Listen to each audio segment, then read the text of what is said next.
Hello, everyone. Welcome back to The Media Couple. Obviously, I am Rory, and I'm here with... Sophie. That's me. Hello. That's Sophie over there. How you been, Soph? I've been good, thank you. How about you? Yeah, I'm good, thanks. I'm good. Keeping strong, keeping moving. Strong? Strong-ish. I went for a run today, that's why. Is that why you're feeling strong? I took Daphne out for a run as well. Yeah, she's exhausted, fast asleep on the sofa over there. She is dead. She's like, Dad, I did 20 minutes of exercise. I can't do it anymore. I'm an old girl. Exactly. She's like, my legs are so small compared to yours. But yeah, no, I've been good. Just while we've got you at the top end, I'm going to do our usual thing. If you could please like, comment, subscribe to this video. It really does help us out. Or podcast. It really does help us out. I was actually going to follow up with, and if you're listening on Apple Podcast or Spotify, please leave us a review. It helps us out enormously, and thank you ever for your continued support. Now, Sophie, I think I know what we're going to get into. Yeah. And it's something that I have personally been seeing all over my TikTok, Instagram, everywhere I look. Everyone is talking about the TV show that's just come out on Netflix recently, Adolescence. Yeah, I mean, genius show. I mean, it's great. It's received 5 out of 5 from every single news outlet that you could, and critic and reviewer that you could possibly think of. It's Stephen Graham's sort of brainchild, and Jack Thorne. Yeah, they started out with Boiling Point, did that a few years ago. Yeah. This is sort of in the same vein as that. But I think what really tips this show over the edge for me, and I think for most other people, is just how timely it feels in terms of the subject matter. It's really about how young boys are being, sort of turned into boys who are really quite mean about girls. Yeah, it's all about that. The young boys becoming incels, isn't it? Yeah. All these sort of young men becoming incels. And Stephen Graham actually came out, and Jack Thorne, they actually came out, did some press about it, and said that the sort of reason why they wrote it is because this was Stephen Graham's perspective. He saw a news article in the newspaper about a young boy basically stabbing a girl. Just over, sort of like a fit of rage, something similar, sort of like refused to date him or something like that. And he was only a 13-year-old lad or 14. And then a year later, he saw it again. Yeah. So he noticed that this was a bit of a trend. Yeah. Well, I mean, you hear about it all the time now. It's too common. Yeah. Far too common. Which is a sad thing to say. Yeah. Absolutely. Exactly. So I think that the sort of subject matter of the show combined with the incredible filmmaking and technicality behind that. Yeah. You put those two together, of course you're going to have magic. And who doesn't love Stephen Graham? I mean, we've both worked with him a few times. Yeah. He's just such a nice person. Lovely man. And you can't escape the quality of actor. Yeah. I mean, I'm not even saying, I mean, I am a fan of his, but the acting in that show is the best I've seen in a very long time. Oh, yeah. I mean, we're going to come to that. Absolutely. Yeah. Sorry, I'm just getting too excited. You are. As you can see, if you're watching, I've got a sort of playing cards set up here. I did all the notes today. So yeah. I have no idea what they say. Roy's just going to be led along and is going to find out what's on the road. But yeah, the director of this, Philip Barantini. Oh, yes. He did Boiling Point, and he is kind of like your one-shot master. Yeah. And I kind of wanted to start with the behind the scenes of making just the filmmaking feat alone. Yeah, it's impressive. Doing what they did. So it's 4 episodes. Each of them are an hour long. And basically what they did is they shot it all in one take. Now, we've seen a few films and movies that have been out that look like they're one take, but haven't actually been one take. They've managed to mask the shots in quite an intelligent way, but this is truly... But this is genuinely it's not one take, but it's genuinely one shot. It's about 20 takes. Yeah. But it's about one shot, one long continuous shot. So they were shooting for an hour. In real time as well. Exactly. Mm-hmm. So the way that this was set up, it took 3 weeks to film. So the first week is basically just script, reading the script through, doing all of that with all the actors. Script rehearsals, essentially, you've got to think about it like it's basically like putting on a show in theatre. It's theatre, yeah. Right? Mm-hmm. So the actors have to memorize the whole thing start to finish. That doesn't normally happen happen in film. No. Right? They have sides, they have days where they just go through 1 or 2 pages generally. Well, do you know, random fact, just that's in my brain, and I'm just going to say it. Marlon Brando famously used to not learn his lines. Exactly. Because he would arrive on set and he would have the lines, he would have his supporting actor either holding like a menu or a book, and he would read the lines off of that. And he flat out refused. Every time for The Godfather, Francis Ford Coppola was like, can you please learn your lines? He was like, I've never done that, so I'm not doing it. Exactly. Yeah. I mean, Marilyn Monroe famously would open up a drawer in some of her films and they'd be written in the drawer because she couldn't remember them. Yeah. Right. So this was a very different sort of a scope. Yeah. Ashley Walters actually said he was regretting, he said, taking on the show because it was so difficult and so different from what he normally does. Yeah. But I think what's brilliant about having something like that is it really pulls out, in the same way that theatre does, it pulls out the emotions of the scene in a way that film doesn't. Yes, absolutely, yeah. So anyways, they had 1 week to script. They had 1 week for tech rehearsals. Now, this is the bit that just amazed me, because the logistics and planning that would have gone into making this a reality was insane. And they only had a week to block it out. Yeah. The amount of prep work that each individual department would have had to go through, and then the amount of just the sheer number of people who would have had to have been coordinated. Can you imagine being a first AD? For those who don't know, that's a first assistant director. They are basically in charge of scheduling on the day. Now you can imagine if you've got a full hour-long thing that you're supposed to shoot, the scheduling of We're not scheduling breaks here. No. It's you're going now. Okay. And the radios would have been, how many channels on the Just radios constant. would they have had? I did see, I think a few of the actors have come out, and I think Ashley Walters said it, that basically every day you had two attempts to get it right. Yeah. So they had a first take and a second take, just because obviously everything, like you say, it has to be perfectly choreographed. And then you have to reset. It's reset. So it's like one thing goes wrong, we have to reset.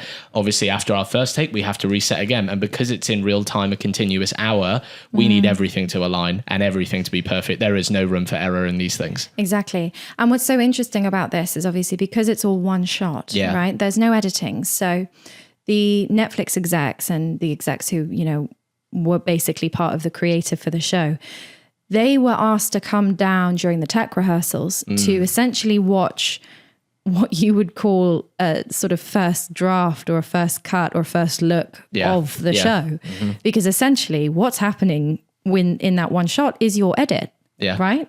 So the Netflix, that's a very unusual way for things to run. Normally they would come at the very end and they would give them, well, not their very end, but they would give their notes. They'd come at intervals throughout the post process and basically have like edit whips for review with the director, editor, producer, all those sort of team who've been working on it. And then you'd stagger those until they finally approved it. Exactly. And then it's over a few months, isn't it? Exactly. And they would say like, take this scene out, take that line out, change this, change that. Or from our perspective, as the brand, as the broadcasters, the network, we're a bit, get the lawyers in. Yeah. Exactly. Kill the creativity. No, I'm joking. Fighting words. I'm joking. But obviously that wasn't the case with this one because there's no edit. There was no opportunity for them to do that. Yeah. No, so their notes came during the tech rehearsal, which is a very interesting place for the notes to come. Yeah. And a few things did change over that time. And then they had 1 week to film. And so, as you said, they would do 2 or 3 takes, I think, per day. And for episode 1, they got it on the 10th take is the one that we're watching. Yeah. Nice. But for context, episode 2 is the 14th take. Yeah. So they did a lot of different shots. And you can imagine, I think there was about 350 extras at one point, or supporting artists, as they're otherwise known. There's hundreds of crew, there's stunt drivers, there's 2 camera operators who basically pass the camera back they come as a pair, and they are, just so impressive. The grip team, the locations team, the AD team, the PM team, all of them. All of these teams, they just did an outstanding job. It looks amazing. It looks great. Yeah. They built the whole police station on a soundstage, right? Yeah. So every detail was thought about. So I just think it was a really interesting way of meshing a really interesting filmmaking technique with something so timely. And I think that's what's really pushed it to the next level. Absolutely. But I think it kind of required that. I think it required... like the use of the long take is something that in this specifically, it's almost like as a viewer, I couldn't look away. Do you know what I mean? It's like I was in the room with them all the time, experiencing it. And I felt it felt quite claustrophobic in a lot of those scenes because there was no opportunities to go wide. No. You know, there wasn't loads of establishing shots, and there was no time for me to like reset after a really intense moment, which a lot of the times in films and in edits, after like, you know, a fight scene or like a really intense argument, they have a calm moment, you know, for the audience to think about what they've just watched. In this, there was nothing. You felt so involved in the story that you just couldn't look away. It felt like real life. I think there was one moment in the final episode where they were coming back from the like B&Q. Was it B&Q? Yeah, it was called like Wainwright's or something like that. That was it. And obviously, if you haven't seen it, spoilers, but that he just chucked all the paint everywhere and it was very tense, and they all got in the car and they were driving back. Now, obviously, in any normal film, you wouldn't show that entire car driving back sequence. You would show the key moments of dialogue and then you'd move on. But because of the constriction and because of the way that the essentially show is set up, you have to show that whole drive home. And I think it was about 15, 20 seconds where they were just in silence. And in my head, I was thinking, gosh, this is so realistic. After you've had an argument. And it's so heightened and tense. You have that dead silence and everybody, it's like the tension that you could cut with a knife, but you never really see that on screen, but you saw it in that moment just because of the way they chose to make this film. And I think that was a really interesting thing that they could play with creatively, and they did it really, really well. And it just brought so many extra layers. Absolutely. Yeah, totally. Like, as I was saying, it feels a bit like the script was perfect for this type of cinema technique. Was it Philip Barantini? The director, like his style of directing that he did in Boiling Point as well, which again was all about that intensity of the kitchen and the pressure and, you know, the stress. And in that, we felt Stephen Graham's stress. We felt his pressures. We felt the busyness of that restaurant and how intense it is. And we felt that in every scene of this film, of this series, I think. Oh, it was great. It was, I mean, I think this film is going to go on to do numbers at the awards. Well, I think The Guardian came out and said it is the best TV in almost a decade. It's such a long, it's done so incredibly well. And I mean, you have to put it down as well. Obviously, it's all of those amazing camera techniques, all of those people that we're geeking out over, but the acting is next level. It's amazing. The young boy who plays Jamie. Owen. Owen Cooper. Owen Cooper. I mean, when when I was watching his scene, is it episode 3? With Erin Doherty, the actress, where she's coming in and she's obviously a counsellor, or she's doing like an evaluation of him before he goes in front of a judge. And when they're in that room, this is a 13-year-old boy, and even I'm quite intimidated by him. It was just, the acting was so powerful. And I think it's so Stephen Graham said that they specifically wanted to cast this character, Jamie's character, somebody with no experience acting. Oh, really? So wow. Owen is 15 years old, has only ever acted in his school play. No way. Yeah. Oh, so he's not like a professional seasoned actor at all? This is it. And Stephen Graham was adamant on doing that. Wow. And wanted to lift somebody up who wouldn't necessarily have been considered for something like this because they didn't have the right schooling or whatever it was, but obviously had the talent. They go to drama school or whatever, Yeah. And so Owen essentially you couldn't have, this show wouldn't have been as good without him. No, absolutely not. He had such an important job, and for somebody of that age to be so in touch with that side of their emotion and just so visceral in how they're feeling and being able to portray it in that way in such a high pressure scenario where you're basically doing a play. And then as well, being told like, okay, you know, you mess up here, we have to reset again. like no pressure, Absolutely. basically. Yeah, no pressure, but extreme pressure. But I do wonder whether having somebody with no experience would also potentially be helpful in a scenario like that, because he has nothing to compare it to. Now he's going to go into his next film projects and be like, oh, this is a breeze. This will be easy. He'll be like, why did the director yell cut just then? Do we stop now? I haven't finished my scene. Exactly. It's funny. I saw that he said in an interview, do you know when he was in that scene with Erin Doherty? Can't remember her character's name, but when they were in that scene, there's a bit where he yawns, right? And that was take 2 of the day, right? So that's what we're watching, is take number 2 of that full day of filming they did. And he said in an interview, he goes, oh, well, I was genuinely tired. I was really tired filming it. But then he was like, oh, Erin was so brilliant, and being in front of an actor like her, he just felt so comfortable. And then she just did the improv. Am I boring you? Oh, wow. I didn't. That was an improvised line. And he actually said that loads of their interaction in that second take was improv. Wow. Yeah. I mean, you could feel that they were just in this moment. Yeah. You know, it definitely felt really real, in a way that I don't think comes across necessarily in a lot of films. So well done to them, and great film. Yeah. If you haven't watched great it, show. Go and watch it. Go and watch it. It's gonna do numbers at awards. Oh yeah, no absolutely, doubt. And it deserves all of it. It deserves all of the accolades. Absolutely. But yes, moving on from the Adolescence, the new Netflix show, I think there's something else that's quite big that's happened in our industry recently that I think is important that we talk about, because it's affected so many people. So Technicolor, the VFX company, recently went into administration. Yeah. The majority of the UK staff members who worked at Technicolor, about 440 of them, were all made redundant. Now, it's nearly about 10,000 staff globally that Technicolor employ.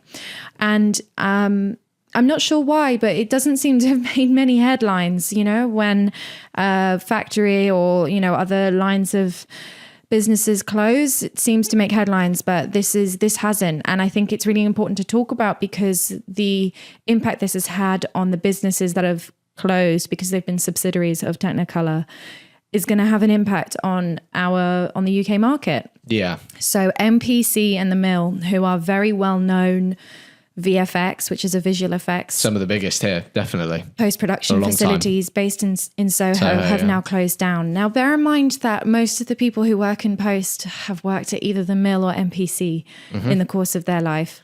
They are stalwarts of the post. They are very well known. Yeah. Definitely. A lot of people have passed through those buildings over the years. Absolutely. Definitely.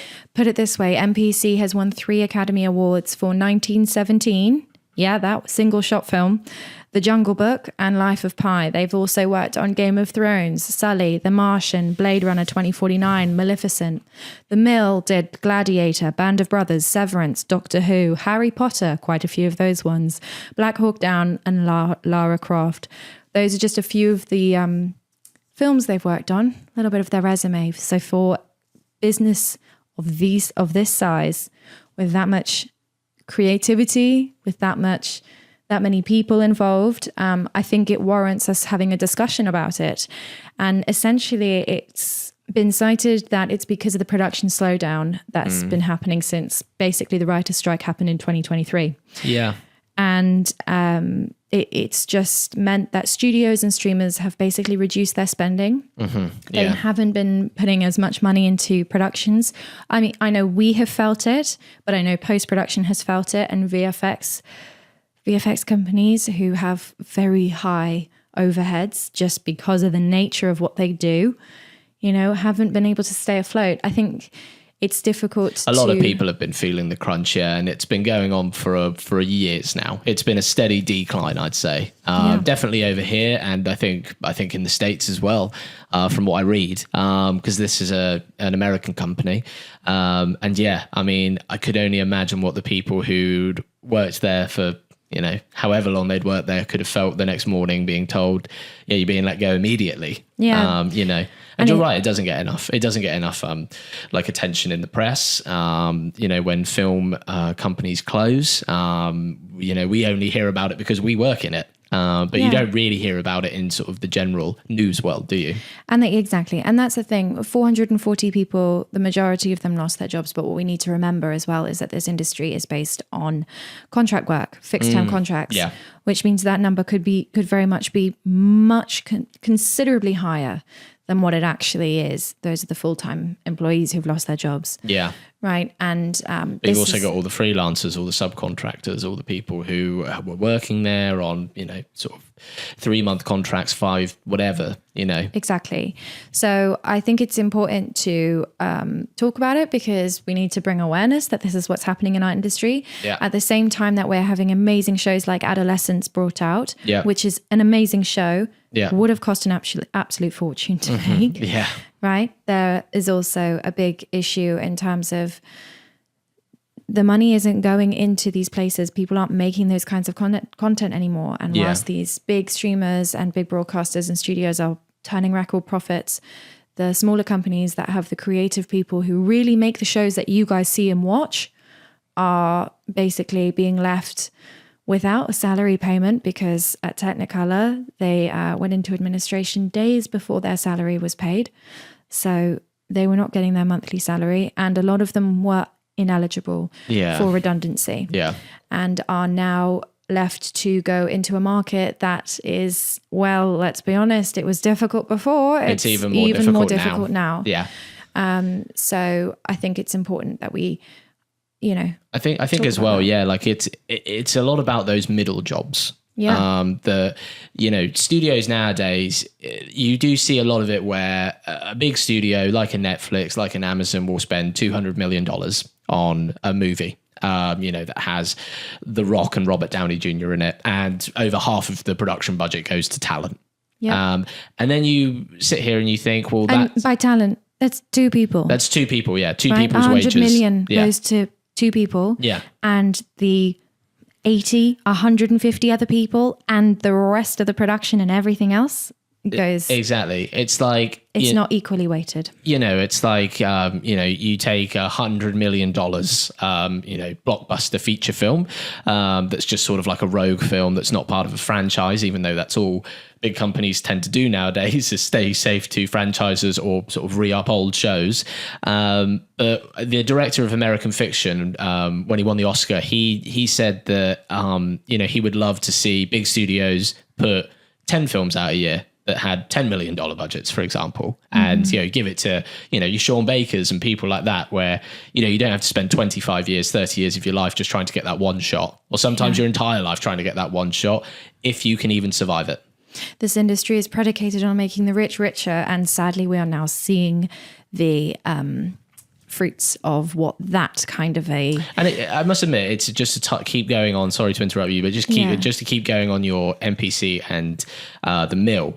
These are like institutions here. It's almost like for people in film and TV in the UK, it'd be like watching, I don't know, like a historical... It'd be like watching the Eiffel Tower shut down for good and be collapsed into just a space. Yeah. You know what I mean? It's like these are the first of their kind in Soho. They are famous. They 1970 when MPC was set up. 1970 in Soho. If that tells you anything about how long that has been here, think about how old the industry is. Exactly. And I mean, anyone will tell you. I mean, when I was like, much younger, when I was in my 20s, coming up as a runner in Soho, it was the place to be, and I fell in love with it because of places like MPC. Yeah, exactly. And that's why, and all the post houses there, and the amount of creative people you run into in the street, and just what it is that, and we're losing more and more of them every day, and it's really sad.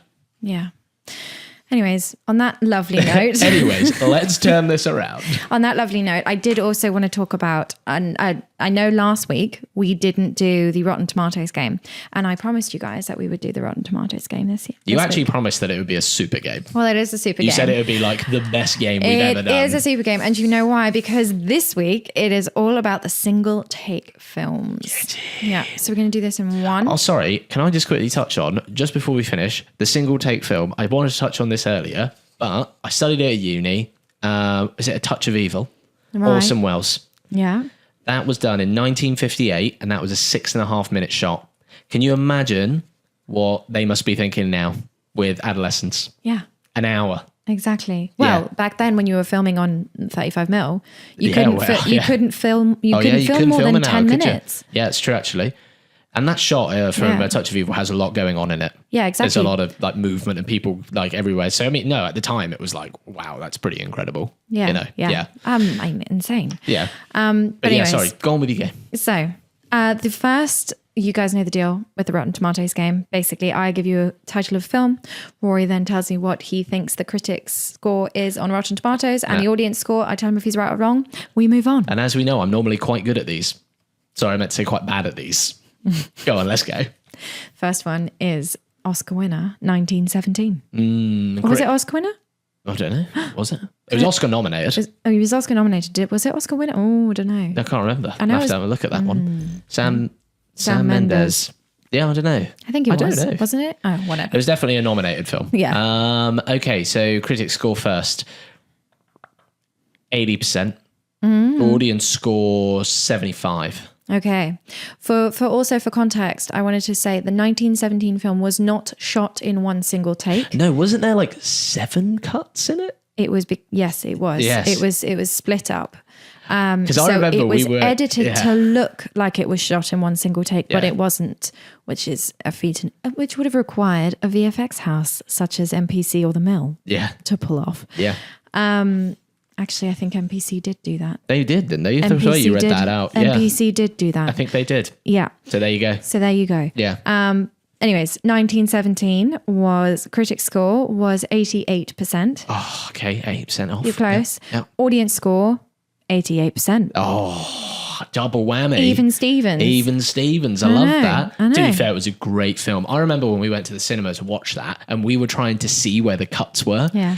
I think there's a couple of times where like I'd be like, oh, that would be a good place to add the cut. Well, you kind of know it's happening every 10 minutes. Yeah, true, yeah. But it's like, there's like a bit where they go like from the outside into like the trenches underground and you're like, that's a good place to do it. Where the light changes. Yeah, and it's like quite dark and you're like, that's a good place to do it. Probably. Yeah. Next one is Birdman. Now this definitely won Best Picture. Wow, yeah, that did. That was a great film. I haven't seen that in ages actually. Michael Keaton, really good film. Oh, I'm going to go with like quite a high score I think for critics. I'm going to go like 92 and audience I'm going to go 70. Wow. Okay, Birdman, 91% critic score. And audience score, 78%. Oh, yeah. Why did you think it was lower for audience score? Because it's a bit of an odd film. And I can't imagine, like, I loved it. But there's people out there that are like, it was just a bit weird for me. I get that. But like, it was quite an artsy film. But yeah, I thought, I knew critically it would do very well. It's very like film critic vibe. Are you sure you didn't just check my paper accidentally? Look, it's only transparent to my eyes. You little cheat. No, I'm joking. I couldn't see it. I swear I couldn't. I think you could have. I couldn't. I think you could have. I couldn't. You could. Look at you now. Like, there. Also, Birdman was one of those that was stitched together, so it looked like one single take, but was not. Oh, I don't know how. I haven't looked at how many like shots was that. I've just heard that it was 7 for 1917. Yeah. Obviously, we can't talk about single take films or shows without Boiling Point. Oh, now that. Which actually, fun fact, started as a short. Did it? Oh, yeah, it did, didn't it? Yeah. Oh, so, and then it went into a TV series, didn't it, after the film? I remember watching the film being like, this is so good. It was really good. Really good. Okay, critics score for Boiling Point. I'm going to go with, again, I'm going to go relatively high at 83%. Audience, 90. Oh, okay. Boiling Point got 99%. Critic score? Yep. Wow. Yep. That is impressive. Audience score was 86. Oh, okay, cool. Yeah, nice. Okay, not bad. I'm doing all right here. You are doing all right. I'm failing it. All right, what about Rope? Okay. Rope was the 1948 Alfred Hitchcock film. Right. Okay. Yeah. It is the first real film that ever managed to make it look like it was done in one single take. But similarly, because it was all shot on 35 mil, it could only be 10 minutes long because that's the length and then the reel runs out. Exactly. Yeah.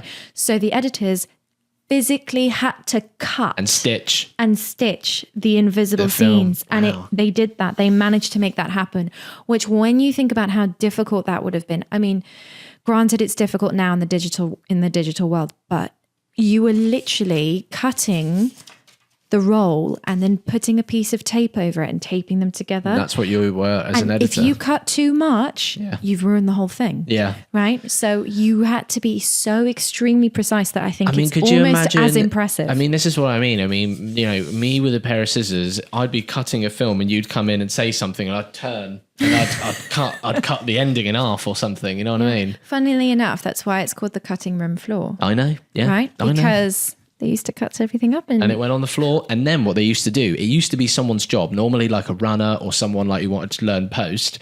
They would pick up all the reel, all the old film and go and burn it. They would go and burn it in like a car park, and that was like a runner's job. A car park? Well, you know, like on set, like in the parking lot of a movie studio. Yeah. They just go and burn it. Fun times. It's like a runner or whatever. Well, anyways, Rope was Alfred Hitchcock's 1948 film. Oh, well, it's Hitchcock. I mean, it's going to be a high critic score, I imagine. Go on then. Or is it? I don't know. It could not be. Critically, I'll say 87. Okay. Audience, 80. 93% critic score. Oh, wow. Okay. And 90% audience score. Oh, okay. I know. And of course, we had to end off this episode with Adolescence. Adolescence. Oh, critically, what do I think it's scored? Oh, so it's got to be high. I'm going to go with 100%. No. Okay. No. 98% on Rotten Tomatoes. Okay. Critic score. Audience score, 81. 100% critic score. Oh. You were so close. You never want to go like full on. Like, but when you think Boiling Point was 99. Yeah, it's true actually. Yeah. 100%. Adolescence has scored 100%. It is certified fresh. If that doesn't tell you to go watch it, go watch it. However, the audience gave it 74%. So yeah, you see, I saw on IMDb. I went on IMDb. It's obviously Andrew earlier. Tate's people. Is it? Wow. Obviously. I went on it on IMDb and it's got 8.4 out of 10. And I'm like, it deserves more than that. Oh, it absolutely does. Well, all of you, all four of you, go and watch it. Go and watch it and then give it a good rating on IMDb and maybe we'll get it all up. Exactly. No, but seriously, it's a great show. And it's a technical feat of filmmaking. And yeah, I think it's been... it's definitely going to make waves and continue to make waves and for all the right reasons. So go and have a watch. And absolutely. That is pretty much everything for today. Thank you guys for being here. Thank you for listening. And we do these every Thursday. So pop back in next Thursday just to see what we're talking about. And just pop in. Just pop in. Cup of tea. We're fine. Like, we're fine. You can meet Daff. You can meet Sophie in real life. It's really exciting. And it's all in one take. Rory's shorter than you think he is. I am. Yeah, absolutely. Yeah, exactly. I'm so mean. So mean. And on that note, on that bombshell, we are going to wrap up here. But yeah, as Sophie said, thank you so much for listening to, our ramblings. And please hit that like button, comment on the video, let us know your thoughts. We do absolutely love hearing what you think. I think you're about to say, we do love you. Yeah, we love you. Good night, everybody. See ya. See ya.